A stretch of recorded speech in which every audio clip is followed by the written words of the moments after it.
All right, welcome everyone to another deep dive. Today we're taking a look at a place that's really captured the imagination of a lot of people, a place where they're doing some seriously mind-blowing science. Yeah, some big questions about the universe kind of stuff. Exactly. We're talking about CERN, the European Organization for Nuclear Research. We're going to be using their Wikipedia page as our guide for this deep dive. It's a pretty extensive entry, so we've got a lot of ground to cover. It really is. There's so much to unpack from their history and all the amazing discoveries they've made to the mind-boggling technology they use, like their particle accelerators. And it's not just the physics, right? There's the whole global collaboration aspect, the impact on computing, even their appearances in pop culture. For those of you who've been following along, you know you're always eager to learn about these complex scientific endeavors, and we aim to break it all down in a way that's both informative and engaging. Absolutely. We'll try to give you the key insights, the aha moments that make it all click. So let's jump right in. First things first, what exactly is CERN? Well, officially, it's the European Organization for Nuclear Research, or in French, Organisation Européenne pour la Recherche Nucléaire. But here's a fun fact. The acronym CERN actually comes from their provisional name, Conseil Européen pour la Recherche Nucléaire. It's just one of those things that stuck. So the name changed, but the acronym stayed. Exactly. And it was established in 1954, headquartered in Meyrin, Geneva, right on the French-Swiss border. Talk about international from the get-go. And we're not talking about a small operation here, are we? Not at all. CERN operates the world's largest particle physics laboratory. The world's largest. That's quite a statement. It is, and it's not just big in size, it's big in terms of its reach. It's an intergovernmental organization with 24 member states. 24 countries all working together. Yep. And what's interesting is that Israel is a full member, even though it's not geographically in Europe. Then you've got 10 associate members and a whole bunch of observer states and countries that cooperate with them. So it really does have a global presence. It really does show how science can bring people together. This must take a considerable amount of resources to run. Oh, absolutely. According to the Wikipedia page, in 2022, their budget was a whopping 1,405 million Swiss francs. That's a serious chunk of change. It is. And they employ thousands of staff and host thousands more users, scientists, and researchers from over 70 countries. A true hub of scientific collaboration. So let's rewind a bit. How did this all begin? Give us a little history lesson. Well, as we mentioned, CERN was officially founded in 1954 by 12 Western European nations. But the Provisional Council, the one with the longer French name that gave us the acronym, that was actually around since 1952. They initially started working in Copenhagen under the guidance of Niels Bohr, the famous physicist, before eventually moving to Geneva. So a couple of years of laying the groundwork before the official launch. Exactly. And there's an interesting story about why they kept the acronym CERN even after the name changed. Oh, yeah, I read about that. It seems they tried to Owen for a bit. They did. But it just didn't sound right, did it? Apparently, a former CERN director, Lou Kowarski, talked about this. Even Werner Heisenberg, the quantum physics giant, reportedly chimed in and said, hey, we can still call it CERN even with the new name. Practicality wins again. Now, what were they focused on in those early days? Initially, it was all about studying atomic nuclei, the heart of the atom. Getting down to the basics. Right. But they quickly shifted their focus to higher energy physics, which is all about understanding the fundamental interactions between the even tinier particles that make up those nuclei. So going even deeper down the rabbit hole. Yeah, think of it as moving from understanding the building to exploring the bricks and the mortar that hold it all together. That's why you often hear CERN referred to as the European Laboratory for Particle Physics, because that's really what they become known for. The ultimate explorers of the infinitesimal, and this exploration has led to some truly groundbreaking discoveries, right? Oh, absolutely. The list of scientific achievements at CERN is really impressive. In 1973, they discovered neutral currents. Now, that might sound like something out of Star Trek, but what does it actually mean? Well, in simple terms, it provided crucial evidence for the electroweak theory, which is a big deal in physics because it unifies two of the four fundamental forces of nature, the electromagnetic force and the weak nuclear force. So like finding a missing link in our understanding of the universe. Exactly. And then in 1983, they discovered the W and Z bosons. To what now? the W and Z bosons. They're the force-carrying particles of the weak force, one of those fundamental forces we were talking about.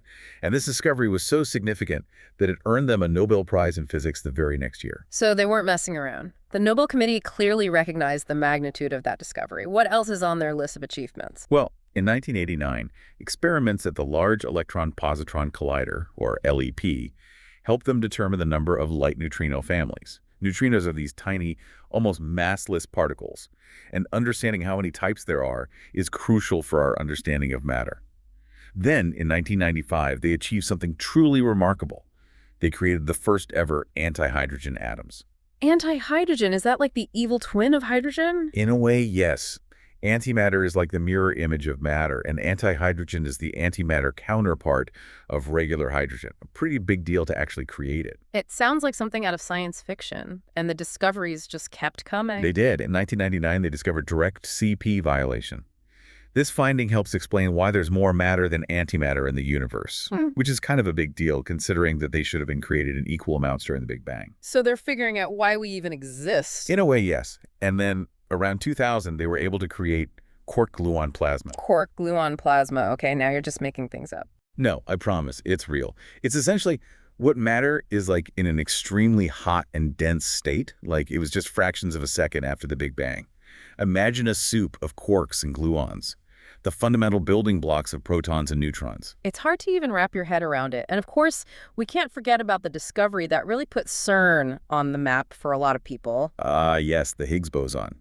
In 2012, they announced the discovery of a particle that matched the characteristics of the Higgs boson. This was huge news, even outside of the scientific community. It was. The Higgs boson is this fundamental particle that gives other particles their mass. It was predicted decades earlier, but it took CERN's powerful accelerators to actually find it. And this discovery led to another Nobel Prize in physics, this time in 2013, for the theoretical work that predicted its existence. 2 Nobel Prizes for CERN? That's incredible. It is. It just goes to show how significant their work is. Now, there was also that brief period of excitement and then disappointment with the faster-than-light neutrinos. Oh yeah, I remember that. It seemed like they were about to rewrite the laws of physics. It did. In 2011, the Opera collaboration reported detecting neutrinos that seemed to be traveling faster than light, which would have been a huge deal because Einstein's theory of relativity says nothing can travel faster than light. So did Einstein get it wrong? Not quite. It turned out that the anomaly was due to a faulty cable, a loose fiber optic cable to be precise.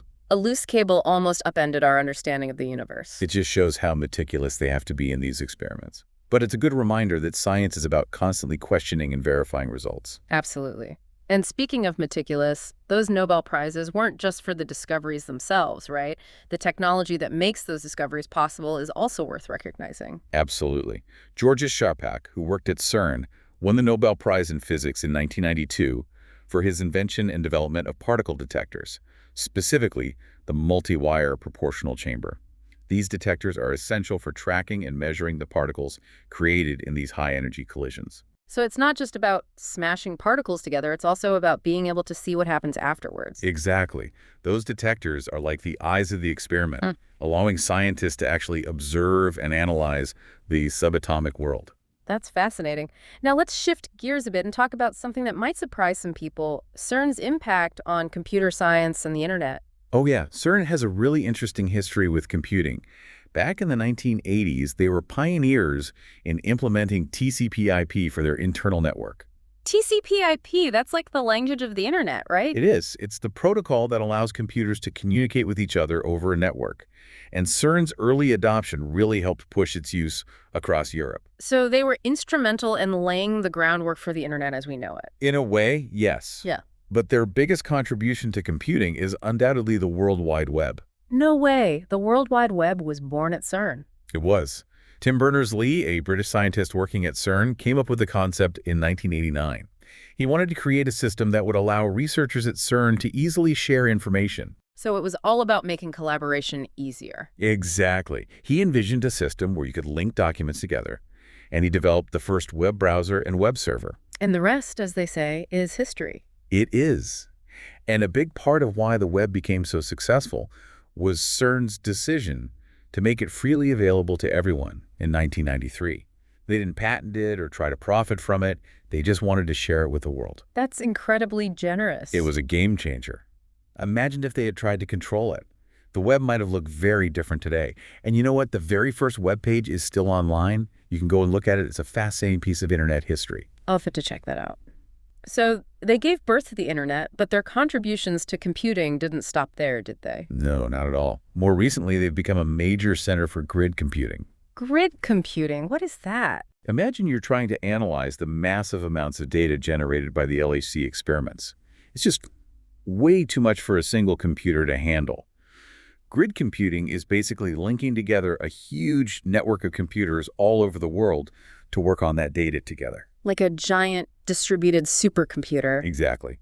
Projects like Enabling Grids for E-Science, or EG, in the LHC computing grid are based at CERN and are crucial for processing all that experimental data. So they're pushing the boundaries of computing as well as physics. They are. And they also host the CERN Internet Exchange Point, or CIXP, which is a major internet hub in Switzerland. It's where different internet providers connect to exchange traffic, keeping things running smoothly. So they're really at the heart of the internet in many ways. They are.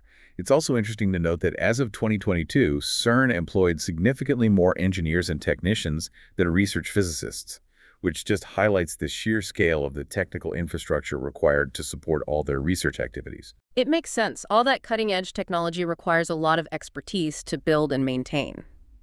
Speaking of technology, let's talk about the heart of CERN, their particle accelerator.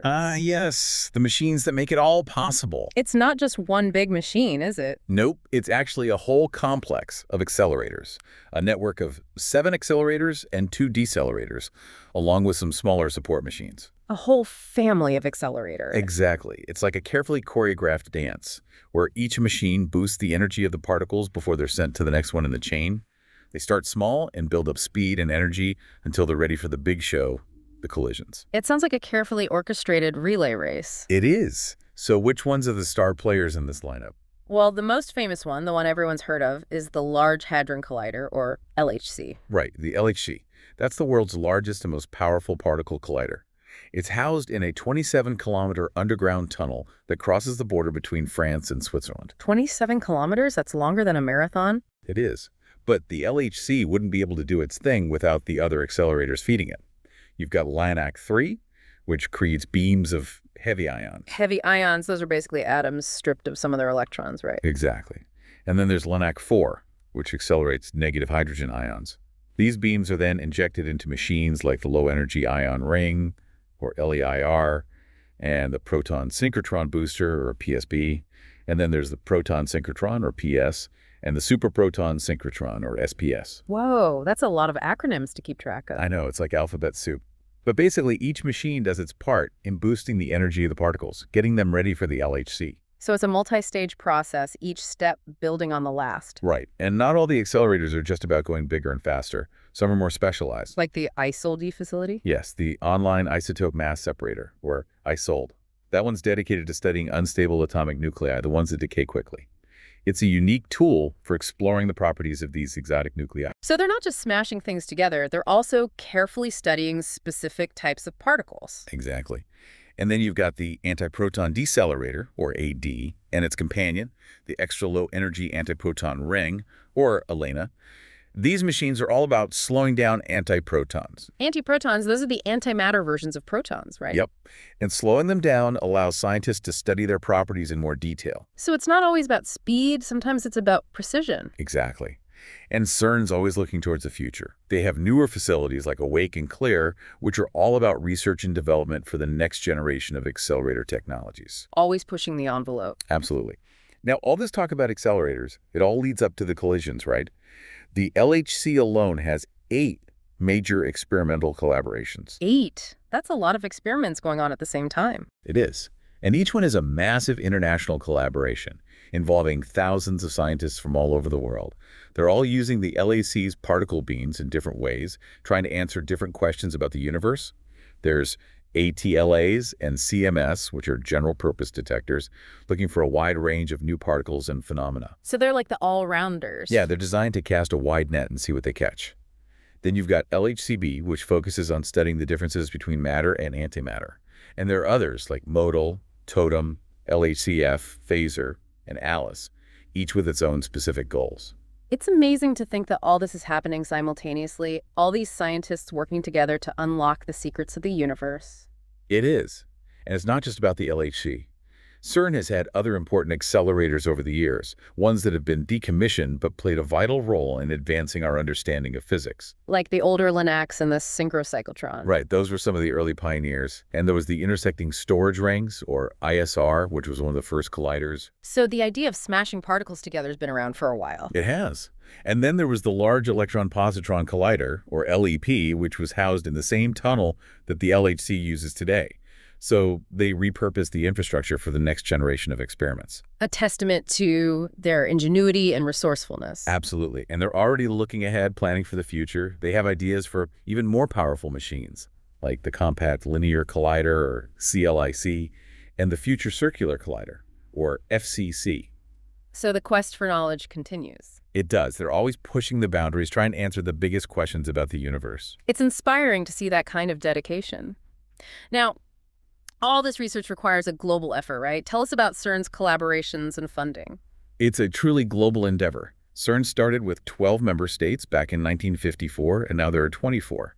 The member states contribute to CERN's budget, and their contributions are generally based on their GDP, so bigger economies contribute more. Makes sense. Sharing the cost fairly. Exactly. For example, in 2019, Germany contributed about 236 million Swiss francs, which was about 20.6% of the total budget. A smaller member like Greece contributed about 12.5 million Swiss francs, which was about 1.09%. So you can see how it scales. It's like a giant scientific co-op. In a way, yes. And the membership has changed over time. Spain was a member, then withdrew, then rejoined. Yugoslavia was a founding member, but left. And newer members like Estonia have joined. So it's an evolving group. It is. And then there are the associate members, countries like Brazil, India, Pakistan, Turkey, and Ukraine. They have a different level of participation and contribution compared to the full members. So there are different tiers of involvement. Right. And then you have observer states like Japan, the United States, and Russia, although Russia's observer status is currently suspended. These countries don't contribute financially, but participate in CERN's activities. So even countries that aren't members are involved in some way. They are. And beyond that, CERN has a huge network of cooperation agreements with countries all over the world. It really is a global scientific family. It's amazing to see that level of international collaboration. Now, going back to the digital world for a moment, CERN also has its own unique top-level domain on the internet, doesn't it? Yes, they do. It's .CERN. They introduced it in 2014, and in 2015 they moved their main website to home.cern. It's kind of like their own little corner of the internet. Digital stamp of approval. Exactly. And it really highlights their commitment to the digital world. And speaking of commitment, CERN is also a big proponent of open science. What exactly does that mean? Open science means making scientific research freely accessible to everyone. It's about sharing knowledge and data, not keeping it locked away. It sounds like a very democratic approach to science. It is. CERN has policies in place to ensure that their publications and data are open access. So anyone can read their research papers and even use their data for their own research. That's fantastic. It really breaks down barriers and allows the whole scientific community to benefit from their work. Absolutely. And they're also involved in initiatives like Scope 3, which stands for Sponsoring Consortium for Open Access Publishing in particle physics. Try saying that 3 times fast. I know, right? But it's a really important initiative. It aims to make all high-energy physics literature open access. It's a global effort involving libraries, research institutions, and funding agencies all over the world. So they're not just doing open science themselves, they're trying to promote it throughout their field. Exactly. And they have a bunch of online platforms to make all this open access stuff possible. There's the CERN Open Data Portal, Zenodo, the CERN Document Server, Inspire, HepData, and more. They're making it as easy as possible for people to access their work. It's great to see that kind of transparency. It really makes science more accessible and hopefully inspires the next generation of scientists. I agree.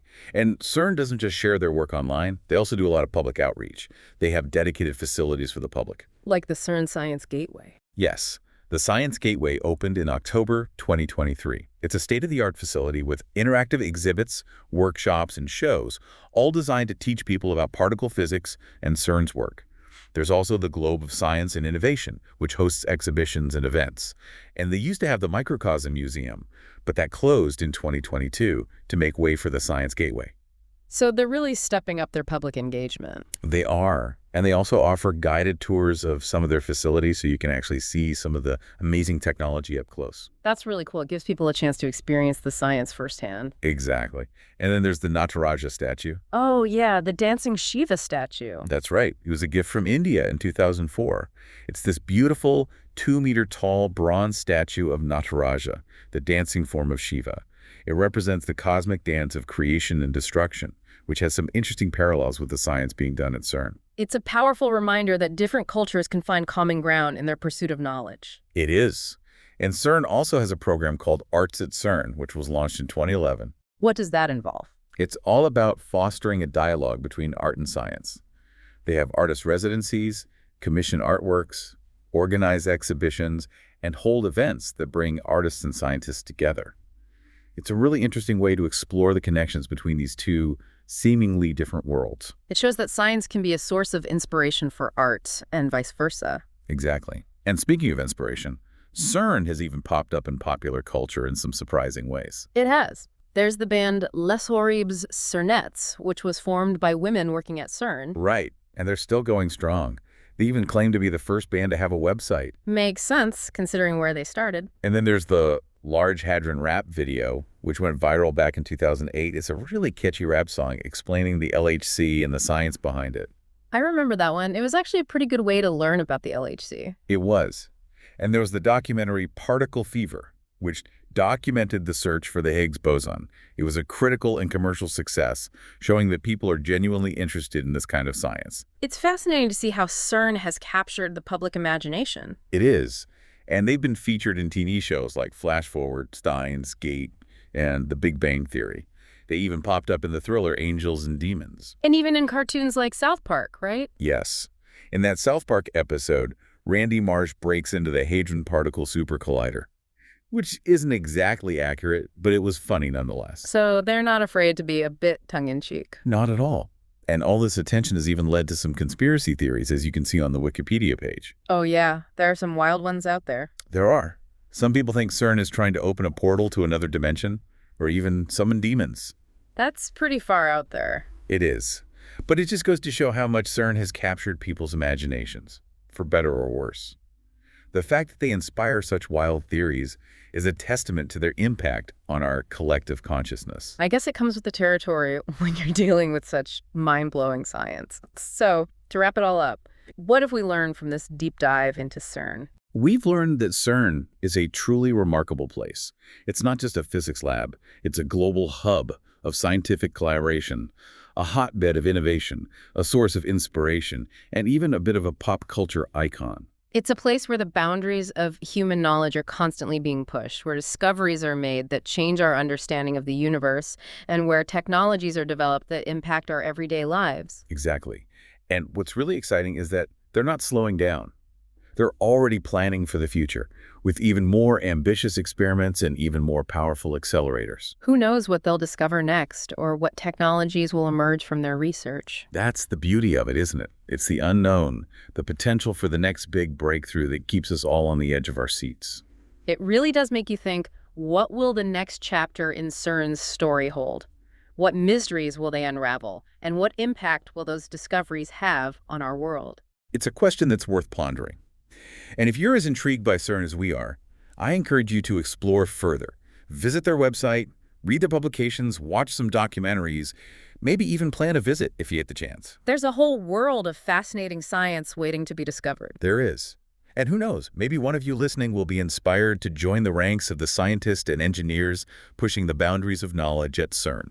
It's a thought worth considering. So until next time, keep exploring, keep learning, and keep wondering about the universe and our place in it. And we'll be back soon with another deep dive into some fascinating topics, so stay tuned. Until then, keep those minds curious, folks.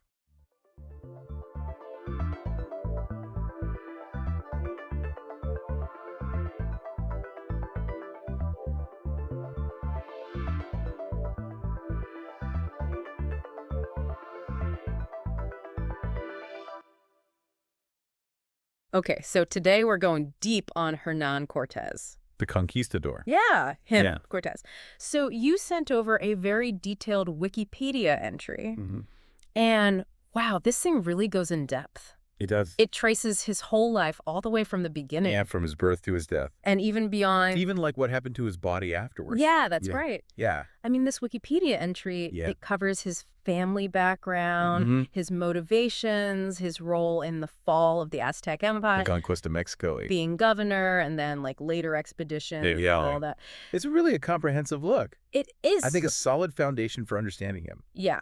So for this deep dive, our aim is to pull out the most compelling stuff. Okay. The details that might surprise you. Right. And to really like understand what made Cortés tick. Yeah. What made him do what he did. And the impact of his actions. Right, because the impact was huge. Huge, yeah. Okay, so let's start at the beginning. Medellin, Spain, 1485. Yeah. He wasn't born like a prince or anything. Yeah. But it wasn't exactly a humble start either. Not really, no.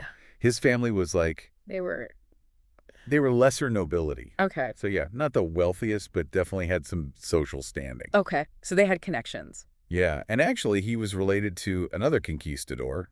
Oh, really? Francisco Pizarro. Oh, wow. Okay. Second cousin once removed. And he's the one who conquered the Inca Empire, right? That's right.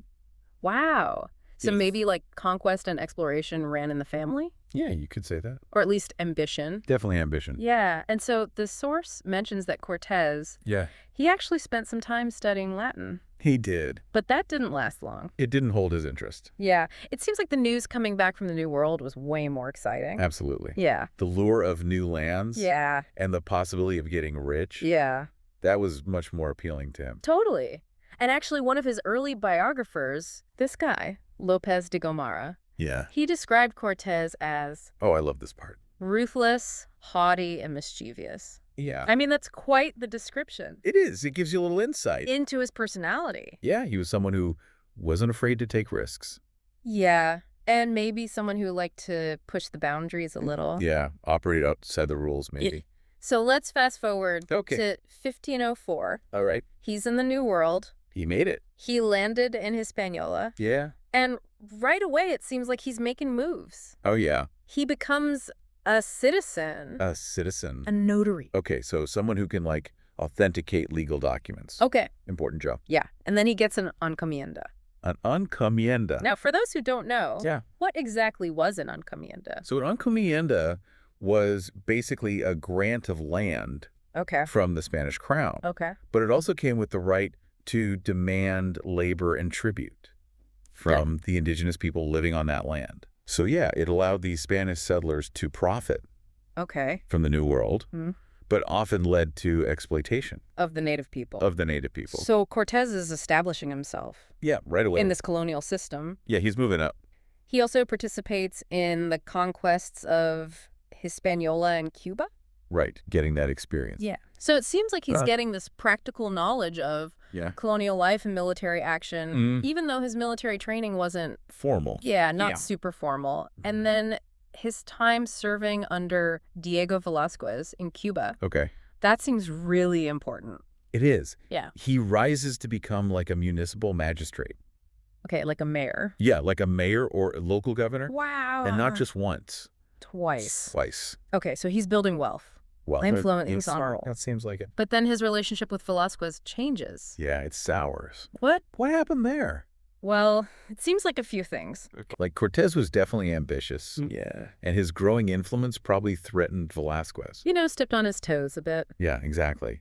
There were also personal matters. Oh, like what? Well, involving a woman named Catalina Suarez. Okay. Who was actually Velázquez's sister-in-law. Oh, wow. Yeah. So really tangled. Yeah. But ultimately, despite all this tension, Cortés makes a bold move. Oh, okay.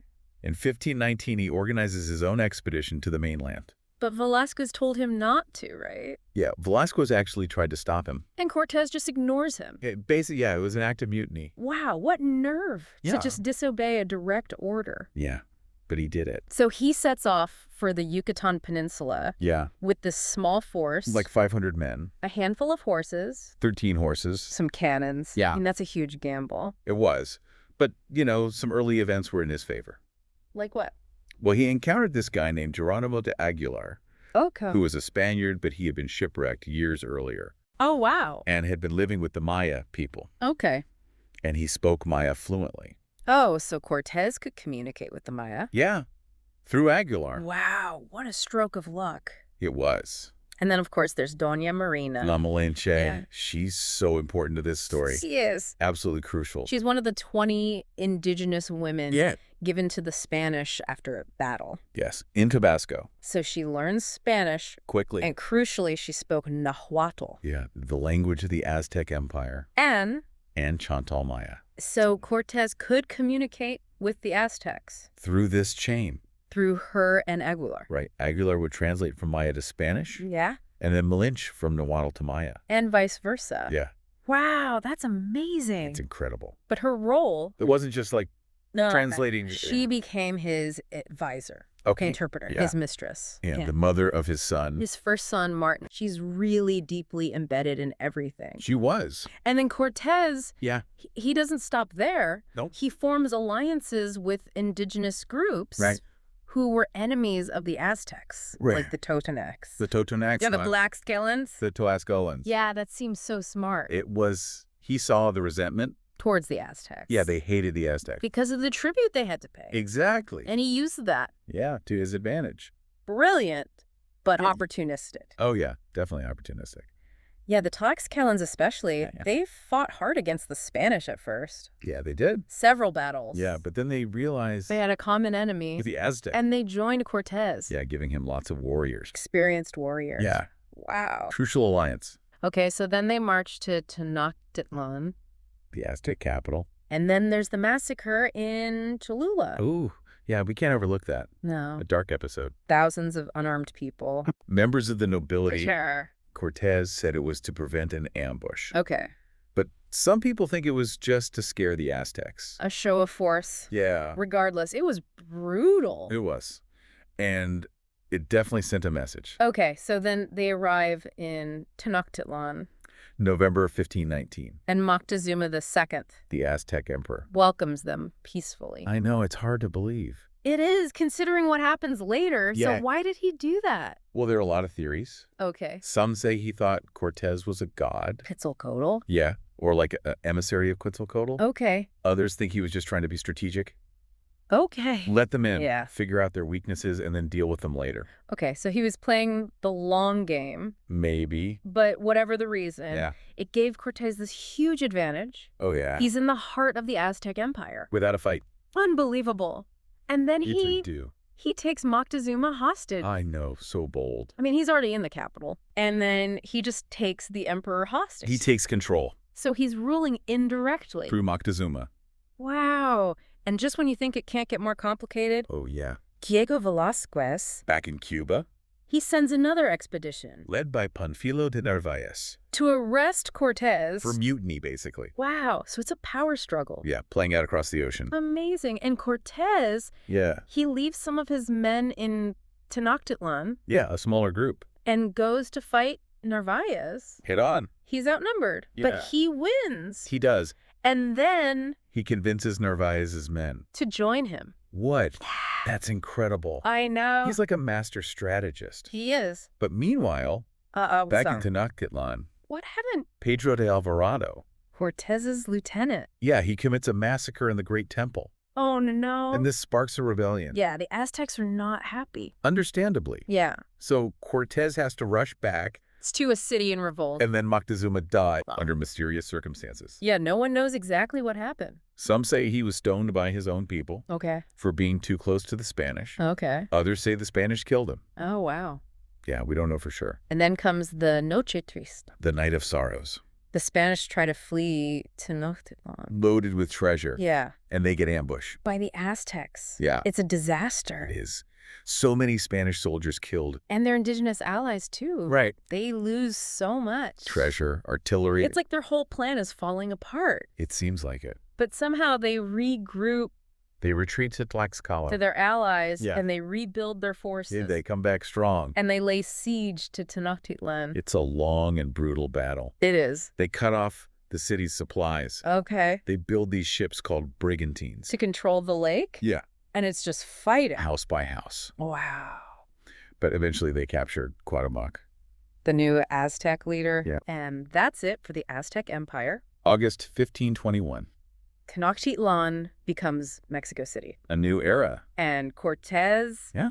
he's appointed governor Governor, Captain General, and Chief Justice of New Spain. of New Spain of the Ocean Sea. Wow, it sounds like a total victory. Well, not exactly. What do you mean? The Spanish crown was a little wary of Cortés. Makes sense. Yeah, he'd gotten really powerful, Yeah. and it acted pretty independently. Yeah. So they also appointed royal officials, To keep an eye on him. yeah, to oversee him. So his power was limited. It was much to his dismay. Okay, so he starts rebuilding Mexico City. Literally on top of the Aztec ruins. Yeah. And he formally establishes the encomienda system. Right. But that causes problems too. It does. In what way? Well, it was meant to reward his followers, Okay. but other Spanish people felt left out. Like they weren't getting the best land. Yeah, and they accused Cortés of favoritism. Oh, so there's infighting. Yeah, among the Spanish. Of course, the Encomenda system was bad for the indigenous people. Oh, absolutely. It was a form of forced labor Right. and resource extraction. Okay, so not good. No. But Cortés is still getting recognized. Yeah. In 1525, he gets a royal grant of arms. From the king. Yeah, from King Charles III. That's a big honor.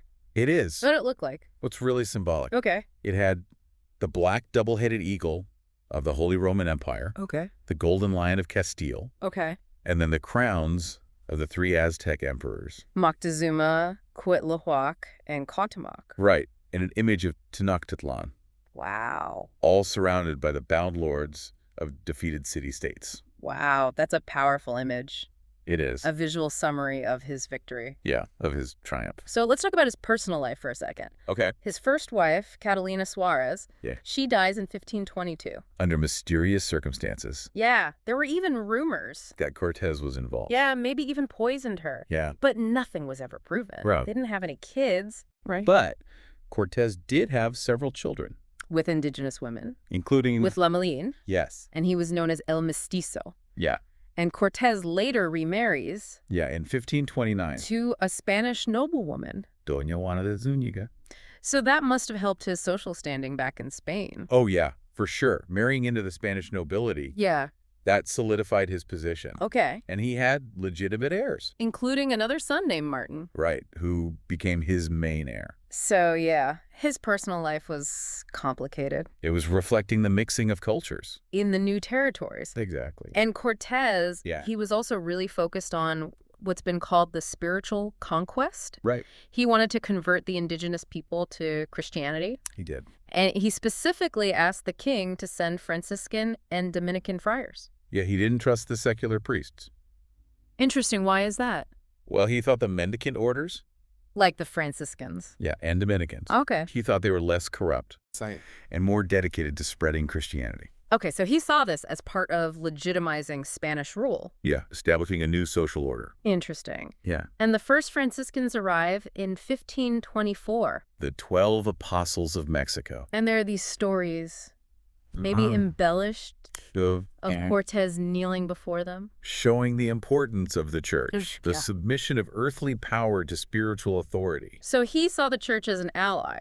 Definitely. Okay. And then there's the expedition to Honduras, In the mid-1520s. which seems like a bit of a side quest. Yeah. And it's around this time that things start to go downhill for Cortés Yeah, politically. with the crown. Yeah. So what happened in Honduras? Well, it was tough. Okay. Full of difficulties and not much to show for it. In terms of territory? Yeah. Okay. And it's during this expedition Yeah. that Cortés decides to execute Cuauhtémoc. The last Aztec ruler. Yeah. He was afraid Cuauhtémoc might start a rebellion. While Cortés was away. But that doesn't go over well with the Spanish crown. No. They were already suspicious of him. And this just makes it worse. It does. They send royal commissioners to investigate him. Yeah. And eventually, Cortés decides to go back to Spain In 1528, to plead his case to the emperor. Charles V. So how did that go? Well, he made a grand entrance, Okay. brought back treasures, Yeah. even some Aztec people, Really? yeah, to show off his achievements. Wow. And Charles V did receive him with honor. He Okay. gave him decorations Okay. and the title of Marqués del Valle de Oaxaca. That's a big deal. It is. But he doesn't get reappointed as governor, so Right. he gets the accolades, The honors? but not the power. Yeah, the crown wanted to stay in control. Okay, so he goes back to Mexico, In 1530, but then in 1535 the crown appoints a viceroy. to govern New Spain. Yeah, So that's the end for Cortés. pretty much. Wow. Yeah. So he does some more exploring. Yeah, of northwestern Mexico. And the Baja California Peninsula Yeah. and the Gulf of California is even named after him for a while. The Sea of Cortés. Wow! Yeah. But he's still not satisfied. No, he goes back to Spain again. In 1541. Still facing lawsuits. Still. Yeah, and still wanting more recognition. And there's this famous story Oh, I love this story. where the emperor asks him who he is. Yeah. And Cortés says, I'm a man who has given you more provinces than your ancestors left you cities. wow, what a line. I mean, that's just Cortés in a nutshell. Yeah, he was so proud And he really believed. that he hadn't been rewarded enough Yeah. for his service to Spain. So he dies in Spain in 1547. Yeah, not the triumphant end he probably imagined. Oh. And even his body. Yeah, what about that? It's moved around a lot. Really? Yeah, he wanted to be buried in Mexico. Okay. But it wasn't that simple. What happened? Well, there were space issues in the burial sites, Okay. and then Mexico became independent. So his remains were kind of a political issue. Yeah, exactly. Wow. And then finally in 1946, Yeah. they rediscover his bones. And identify them. Yeah. And some people were really upset. They wanted to desecrate his remains. Wow. Yeah. It shows how controversial he still is. In Mexico. And I mean, even today, Mhm. people interpret him in very different ways. You do. Because the sources we have, Yeah. they're not exactly objective. Like Yeah. Cortés' own letters, Yeah. he was obviously trying to justify his actions. To the king. Yeah. And then you have Lopez de Gomara, Yeah. who wrote this very romanticized biography. Okay. And then you have people like Bartolomé de las Casas, Yeah. who criticized the Spanish treatment of the indigenous people, And the Florentine Codex. which gives us the indigenous perspective. So it's hard to know the full truth. It is. Was Cortés a hero or a villain? Or somewhere in between. Probably somewhere in between. Yeah, he was a product of his time. Right. Driven by the values of the conquistadors. But his actions had huge consequences. Transformative consequences. Yeah, both good and bad. Yeah. And in Mexico today, Yeah. he's not really celebrated. No, not publicly. There are some landmarks named after him. Yeah. And Diego Rivera, The artist. yeah, he depicted Cortés In his murals. in attempts to build monuments to him. In the 20th century. They faced a lot of opposition. Hmm. There was that Monumento al Mestizaje, Which showed Cortés, Malinche, and their son and it had to be moved to a less prominent spot. because people protested. Yeah. It's still a really sensitive issue. It is. But his story continues to fascinate people. It does. He pops up in operas, Yeah. even in a Neil Young song. Cortés the killer. So yeah, he's still a cultural figure. Definitely. So we've explored Hernan Cortés, Yeah. a man of incredible ambition, Yeah, he conquered an empire. against all odds. It's amazing. He was a brilliant strategist, Yeah. but he was also ruthless. At times. And he was always striving for power. And recognition. And his legacy is still debated today. As it should be. So our final thought for you, Okay. considering everything we've talked about, Yeah. how do you see Cortés now? Right? Do you see him differently? After learning all this. What stands out to you? Yeah. And what questions do you still have? About him. We encourage you to keep exploring this. This fascinating. In complex Uncontroversial. or fascination. Definitely. Thanks for taking this deep dive with us. It's been fun. It has.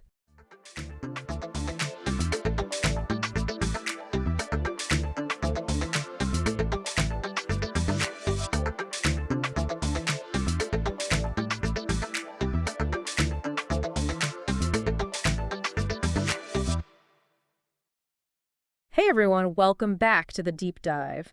We're taking a look today at Korean art, a huge topic, obviously, but I'm really excited to sort of, trace the evolution of art on the Korean peninsula. Yeah, and luckily we have some great material for this deep dive. We're looking at, everything from pottery to tomb murals to modern painting and sculpture, and even things like calligraphy and ceramics, architecture, performing arts. We've got it all. Yeah, and I think it'll be fascinating to see, as we kind of go through this chronologically, how each of these art forms developed and what kind of recurring themes we see. Yeah, there are definitely some consistent threads. One thing you see throughout Korean art is this really strong connection to the natural world. Right. Also a sense of, simple elegance. And then, of course, Korean artists have this remarkable ability to take influences from other places, like China especially. Right, yeah. But they always transform them into something uniquely Korean. It's never just straight copying. They always make it their own. So yeah, I think our goal today is to really give everyone a clear understanding of kind of the distinctive qualities of Korean art, what makes it stand out. Exactly. We're going to hit those major milestones, those key artistic achievements, and really dig into what makes Korean art so special. Awesome. So why don't we start at the very beginning? The earliest art on the Korean peninsula. What are we talking about here? Okay, so the very first evidence we have of art in Korea goes back to, like, the Stone Age. Okay. So around 3000 BC. And what they were making back then were these things called votive sculptures. Votive sculptures? Okay. So basically objects for rituals and offerings, religious purposes. Gotcha. So that's kind of the earliest hint we have of like artistic expression. Exactly. And then more recently, archaeologists has also discovered these petroglyphs, carvings in rock surfaces. Oh, yeah. So those offer another glimpse into the artistic mind of these early Koreans. Okay, cool. And then, of course, you can't talk about Korean art without talking about pottery. It has such a long and rich history there. And I mean, even in these early periods, we see a lot of different styles emerging. Yeah, absolutely. So during the Neolithic period, we see several distinct types of pottery pop up. Around 7000 BC, you've got Yeongimun pottery, which is flat-bottomed and decorated with these relief designs, the raised lines, patterns pressed into the clay. Oh, see, yeah. And then a little bit later, around 6000 BC, you have Julman pottery. And this stuff is super interesting because it actually has similarities to pottery found all the way in Siberia. Wow. Yeah. So these Julman pots, they typically have a cone-shaped bottom, and they're decorated with these comb-like patterns. Huh. So already you see these connections, these artistic links across these vast distances. Exactly. And then around 2000 BC, we see the emergence of Mumun pottery. And these pots are much simpler. They're large, undecorated vessels that we probably use mostly for cooking and storage. So a shift from more decorative stuff to more functional stuff. Interesting. What about the Bronze Age? 2000 to 300 BC, new materials, new possibilities, I imagine. Yeah, so with the Bronze Age, we start to see these bronze items appear in Korea. And initially, they were imported. Okay. But later, they started making their own bronze. And what's really cool is by the 7th century BC, we see this distinct Korean bronze culture emerge. How so? Well, the bronze they were making actually had a unique percentage of zinc in it. It was different from what they were making in other places. Wow, that's really interesting. So they were already kind of putting their own spin on these technologies. Yeah. And the things they were making with this bronze, weapons like swords and daggers, but also a lot of ritual objects like mirrors and bells and rattles. Huh.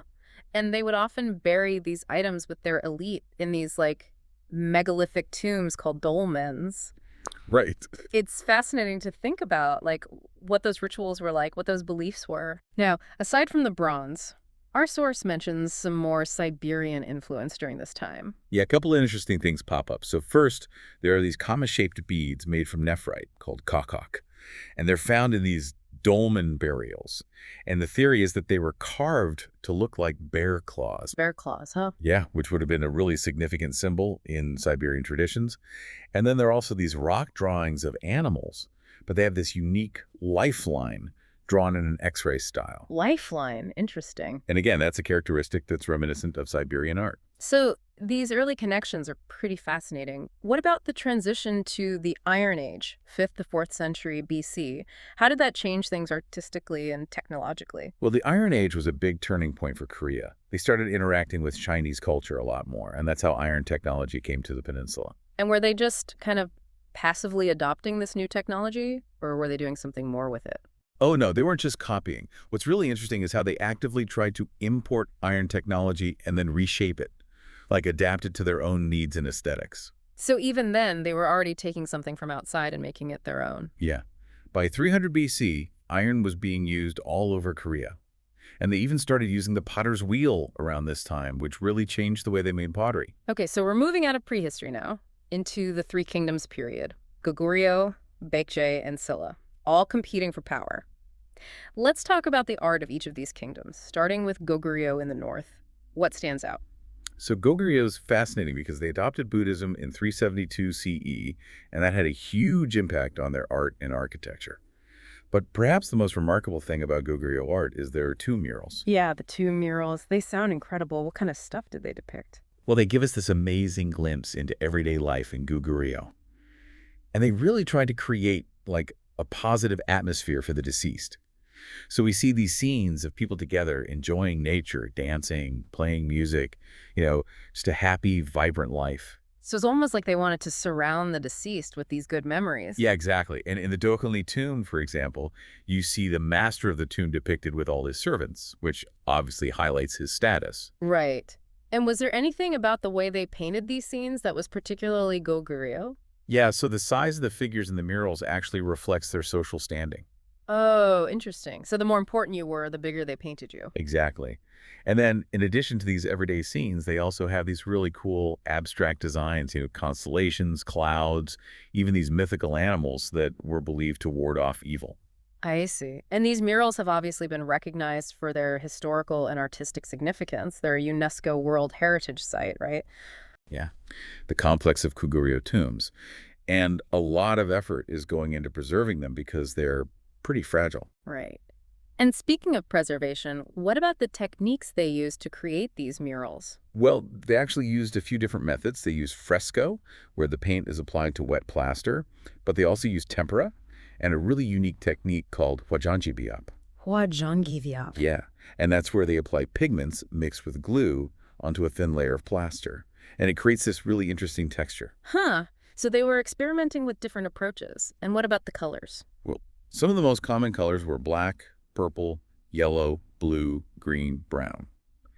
And these colors were chosen not just for their visual appeal, but also because they were thought to have symbolic meanings, like calmness or the ability to ward off evil. I see. So there was this whole other layer of meaning behind the colors. Now, our source mentions that Goguryeo painting had a pretty significant influence on art in other parts of East Asia. Yeah, it had a huge impact. So, for example, the murals at the Horyuji Temple in Japan clearly show Goguryeo influence. And the murals also give us so much information about Goguryeo society. Yeah. We can learn about their architecture, their clothing, the importance of Buddhism in their lives. So they're not just art, they're like historical documents. Exactly. And it wasn't just one-way influence either. You can see Chinese influence in some of the techniques they used and the Buddhist themes they depicted. The lotus flower, for example, was a really common motif. Right. And it's kind of sad to think about how many of these tombs were looted and how much art we've lost as a result. Yeah, it's a huge loss. Okay, so let's move on to Baekje now, the kingdom in the southwest. Our source says that they were considered to have the greatest art of the three kingdoms. What made Baekje art so special? Well, Baekje had a lot of contact with southern Chinese dynasties, and they also played a big role in transmitting Korean art to Japan. But one of the things Baekje is most famous for is their Buddhist sculpture. Yeah, the sculptures are really remarkable. They have this incredible sense of naturalism and warmth, and the proportions are so harmonious. And they often have this really distinctive Baekje smile. The Baekje smile. That sounds interesting. Yeah, it's this really serene, almost enigmatic expression that's often interpreted as embodying inner peace. Huh.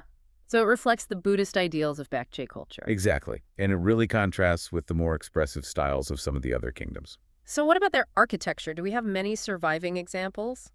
Sadly, not much wooden architecture from Baekje has survived. But we do have the Myeoksa temple site, which gives us some clues. There are foundation stones and these two beautiful granite pagodas still standing. And wasn't Baekje also involved in the construction of the Horyuji temple in Japan? Yeah, Baekje architects and craftsmen played a key role in designing and building Horyuji. So even though we don't have many buildings in Korea itself, we can still see their influence in Japan. That's really interesting. And I understand there was a major archaeological discovery in the tomb of King Myeong. Oh, yeah. The discovery of King Myeong's tomb was huge. It had never been looted, so it was full of these incredibly well-preserved artifacts. There were these delicate gold pins, gilt bronze shoes, gold girdles, Wow. and even swords with these elaborate gold hilts decorated with dragons and phoenixes. I mean, that sounds like a treasure trove of information about Baekje art and culture. It is, and it Yeah. really shows the level of skill and artistry that they had achieved. Amazing. Okay, let's move on to Silla, the third kingdom in the southeast. They were the most geographically isolated, which probably had an impact on their art, right? Yeah, Silla was definitely the last of the three kingdoms to embrace Buddhism and other foreign influences.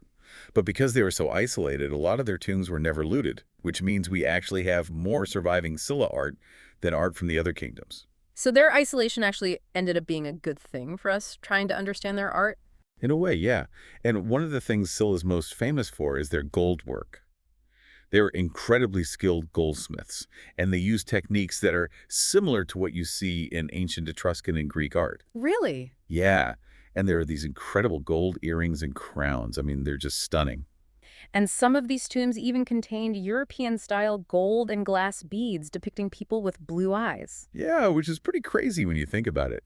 Some people believe that these artifacts suggest that there might have been some connection, however indirect, between Scylla and the Silk Road. Wow, that's mind-blowing. And what about those iconic Scylla crowns with the tree and antler-like decorations? Yeah, those are incredible. They're made of pure gold, and they often have these really elaborate adornments that are thought to be connected to Siberian traditions and Korean shamanistic beliefs. So they're not just beautiful objects, they have this whole layer of symbolic meaning as well. Exactly. Okay, now what about Gaia? They were more of a confederacy of smaller city-states rather than a unified kingdom. Did they have their own distinct art? Well, even though they weren't politically unified, Gaia shared a lot of artistic similarities with Bakji and Scylla, so there was definitely some cultural exchange happening. For example, Gaia also made crowns with those tree-like protrusions, just like in Scylla. Ah, And a lot of the artifacts found in Gaia tombs are related to horses, like stirrups, saddles, even horse armor, interesting. which tells us that horses played a big role in their society. They were also big producers of ironware. So even without a strong central government, there were definitely common artistic trends and cultural practices throughout the southern part of the peninsula. Right. Okay, so we're moving into the North-South states period now, 698 to 926 CE. Unified Scylla in the south and Balhae in the north. What was art like in Unified Scylla? Unified Scylla was a really productive period for Buddhist art. This is when you see masterpieces like the Siakaram Grotto, the Bulguksa Temple, and the Siokatap and Davatap pagodas. Yeah, those are some pretty iconic structures. And they were also making these massive temple bells and reliquaries and all kinds of Buddhist sculptures. The capital city, Gyeongju, was even nicknamed the City of Gold because of how much gold they were using in their art. It sounds like a real golden age. What about Balhae in the north? How did their art compare? Well, Balhae inherited some of the artistic traditions of Goguryeo, but they also had their own unique style, which you can see in the murals found in the tombs of Balhae princesses. These murals depict a really wide range of people from different walks of life: aristocrats, warriors, musicians, maids. It gives you this really interesting snapshot of Balhae society. And they also had a lot of Buddhist art, right? Yeah, archaeologists have found the remains of 10 Buddhist temples in their capital city, Sangyeong. And there are also a lot of Buddhist artifacts like statuettes and stone lanterns. And some of the Balhae tombs are actually associated with nearby pagodas and temples, which suggests that Buddhist beliefs were influencing their funeral rituals. So in both the north and the south, Buddhism is playing this really important role in shaping artistic expression. Now let's move on to the Goryeo dynasty, 918 to 1392. This is when Korean Celadon pottery really takes center stage. Tell me about that. Yeah, Goryeo Celadon is world famous. And even though Celadon originated in China, Korean potters developed their own really unique style. Okay, so what made Goryeo Celadon so special? Well, for one thing, they were able to achieve this incredible kingfisher color glaze. It's this beautiful blue-green color that they got by carefully controlling the oxygen levels in the kiln during firing. Yeah. And they were also pioneers of a technique called jinsa, which uses copper oxide to create red designs under the glaze. And this technique actually went on to inspire ceramics in the Yuan dynasty in China. So it's cool to see Korean art influencing China for a change. Yeah, that is pretty cool. And what about the shapes and designs? Well, Goryeo Celadon often has these really graceful organic shapes. Some of them are even made to look like fish or melons or animals. So we see that connection to nature again. Exactly. And they also perfected this really intricate inlay technique called sengam, where they would engrave designs into the pottery and then fill them with black or white clay. Oh, wow. So the level of detail is just incredible. It is. And in addition to Celadon, this period was also the peak of Korean inlaid lacquerware. It's called Najeongkilgi.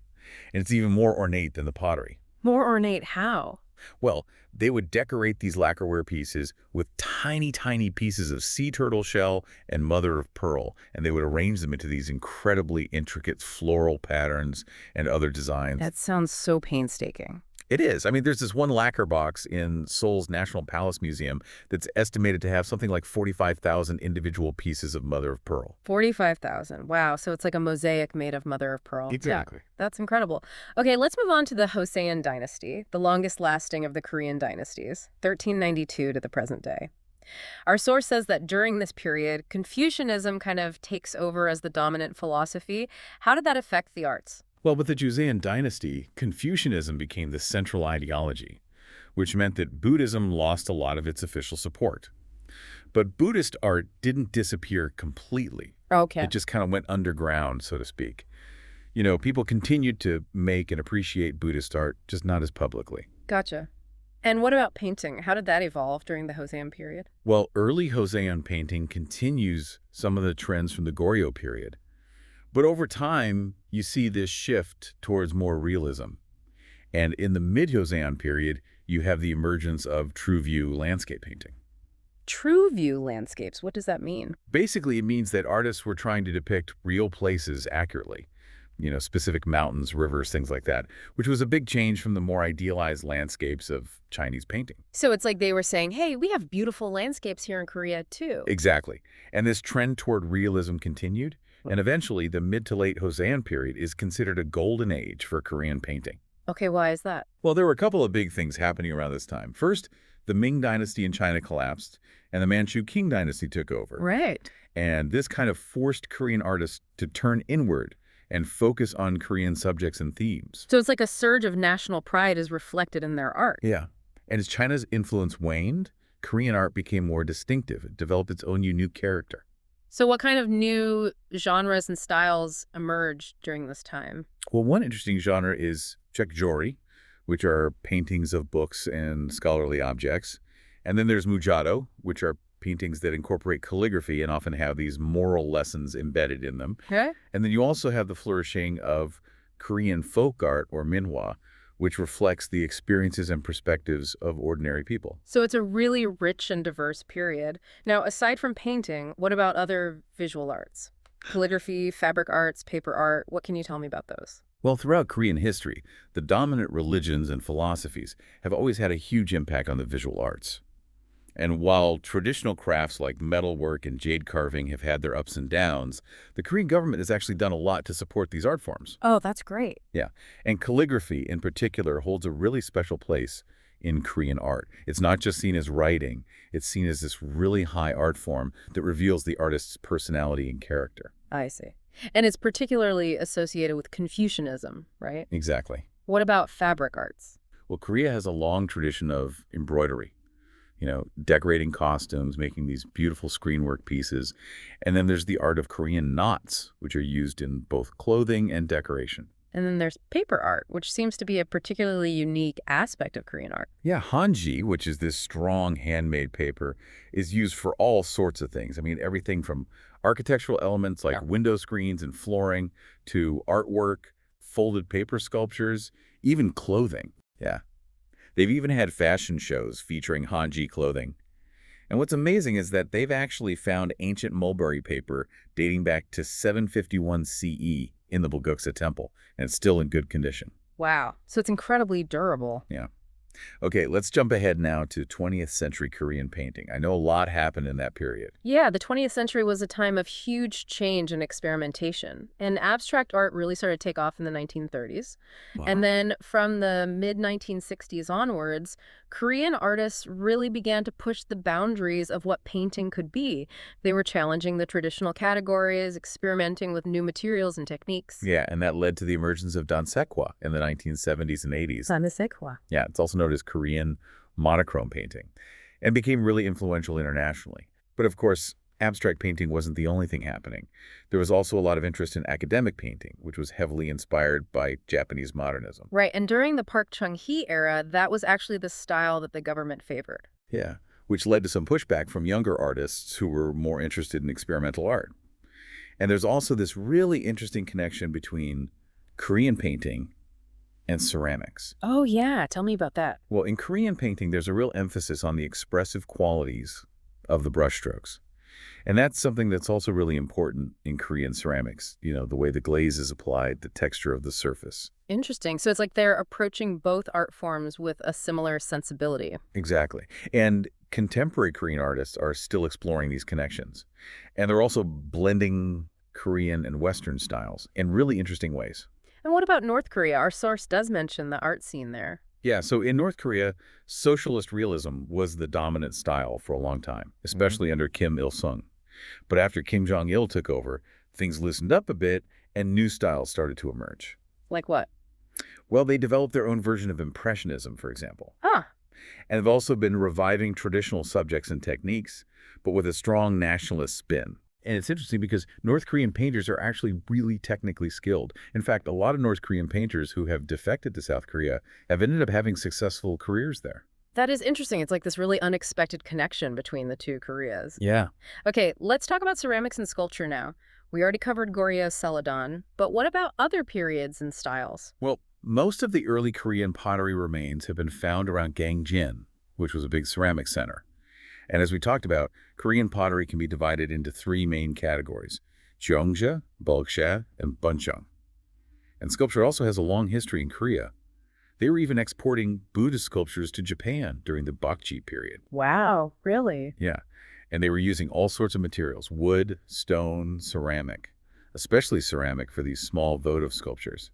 And they also used jade, gold, other metals. And what about modern sculpture? Well, there's some really interesting contemporary sculptors working in Korea today. One example is Yu Young-ho, who created this famous public sculpture called Greeting Man.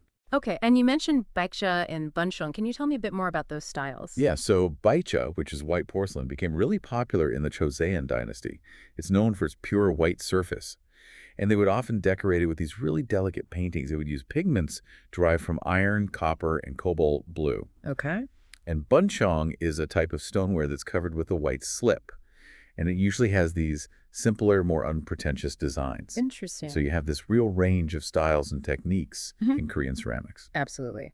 Okay, let's talk about architecture and interior design. What are some of the defining features of Korean architecture? Well, Korea has this long tradition of gardens, and they're often really closely linked with palaces and temples. Okay. And another really important element in Korean design is the use of patterns. And these patterns often have symbolic meanings. They can be geometric, plant-based, animal motifs, or representations of nature. And you see these patterns everywhere, on temples, clothing, furniture, everyday objects. So it's like they're weaving this visual language into all aspects of their lives. Exactly. Okay, last but not least, performing arts. How are the performing arts connected to the visual arts in Korea? Well, the performing arts in Korea have always been very visual. I mean, you think about the masks, the costumes. They're decorated with these incredible knots and embroidery. Right. And certain dances are considered really important cultural heritage items. And historically, there was a division between women's dance and men's storytelling traditions, right? Yeah, although that's become a bit more fluid over time. And the tea ceremony itself is this really fascinating blend of visual and performing arts, isn't it? Yeah, it takes place in these beautiful traditional tea houses, and it involves all these ritualized elements. The way the tea is prepared, the conversation, the poetry, even the pottery and the costumes. Right. So it's a whole aesthetic experience. It is. Okay, what about music and theater? Well, Korea has a long and rich musical history, and there are a lot of contemporary Korean musicians who are doing really interesting things. And the music scene there is kind of similar to what you see in the West, with different genres and audiences. But there's also been this big revival of interest in traditional Korean music. Like what?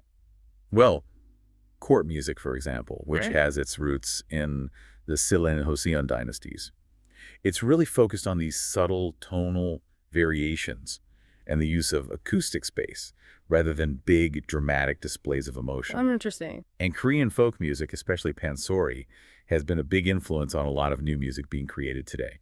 And then, of course, you have Korean musicals, which have become super popular in recent years. What about the history of stage design? Well, Korean stage design has traditionally drawn a lot of inspiration from nature. Okay. They often use open spaces and two-dimensional scenic elements like screens. And the color palettes tend to be pretty subdued. I see. But modern theater productions are obviously influenced by Western stage design as well. And stage lighting has advanced a lot in Korea. Now, what about Korean masks? They seem to be a recurring motif. Yeah, Korean masks were originally used in shamanistic rituals, Okay. but they've become really popular in secular folk art dramas as well. Mhm. And they're also a popular souvenir for tourists. Right. Okay, what about storytelling and comedy in Korea? Well, storytelling has always been a huge part of Korean culture, whether it's through poetic song or through these more physical, comedic performances. And while stand-up comedy isn't that common, Korea has this incredible oral tradition of myths, legends, folk tales, songs, proverbs, riddles, Yeah, it's really rich. and it reflects these influences from Confucianism, Buddhism, and shamanism. Right. Okay, what about dance? Well, dance is a really important part of traditional Korean culture, Yeah. and it's often performed at festivals and celebrations. And there are all sorts of different types of dances. Some are gender-specific, some are mixed gender, and the costumes are just amazing. And what are some of the characteristic features of Korean dance? Well, they often emphasize these really graceful arm movements, and the long sleeves of the costumes really accentuate those movements. Mm. And the outdoor festivals are often really lively events, lots of drumming, cymbals, masks. Sounds really fun. Okay, our source also touches on Korean literature. Yeah, so Korea has a really well-documented history, and they actually adopted movable type printing technology pretty early on. Really? Yeah, and they have a wide range of literary genres, everything from epics and poetry to religious texts, plays, novels. And what about poetry specifically? Well, poetry really flourished during the Three Kingdoms period, and it reached another peak in the late 18th century during the Joseon dynasty, when there was this real surge of nationalism. Right. And in the 20th century, Korean poets started experimenting with modern forms, and patriotic poetry was really popular in the early years of the Republic. Okay. And from the 1970s onwards, lyrical poetry became really dominant. And finally, for anyone listening who might be interested in studying Korean art, our source actually lists some universities with strong art programs. Yeah, if you're interested in learning more, you could check out schools like Korea National University of Arts, Seoul National University, Hanyang University, Yonsei University, Korea University, and Sungkyunkwan University. Awesome. Well, that was an amazing journey through Korean art. I mean, we covered so much ground, but I feel like I have a much better understanding of the key developments and styles now. Yeah, we started with those early votive sculptures and those incredible comb pattern pots and those amazing Goguryeo II murals. And we saw how Buddhism had such a profound influence on Korean art. And then we talked about the exquisite celadon of the Goryeo dynasty, the gold work of Silla, the true view landscapes of the Joseon dynasty. It's incredible how much variety and creativity there is in Korean art. And throughout it all, you see this real respect for tradition, but also this willingness to experiment and innovate. Yeah. And I think it's fascinating how Korean artists have always been able to take influences from outside, but then transform them into something uniquely Korean. Yeah, it's this balance of absorption and innovation that really defines Korean art. Exactly. So where do you think Korean art is headed in the future? I mean, it's already making a big splash on the international art scene. What do you think the next chapter holds? That's a great question. I mean, it's really hard to say, but I think Korean artists are going to continue to push boundaries and surprise us. I think so too. Well, thanks for taking this deep dive with me. It's been really fascinating. My pleasure. And for everyone listening, I hope you enjoyed it too. And if you're interested in learning more about Korean art, I definitely encourage you to check out some of the resources mentioned in our show notes. Thanks for listening.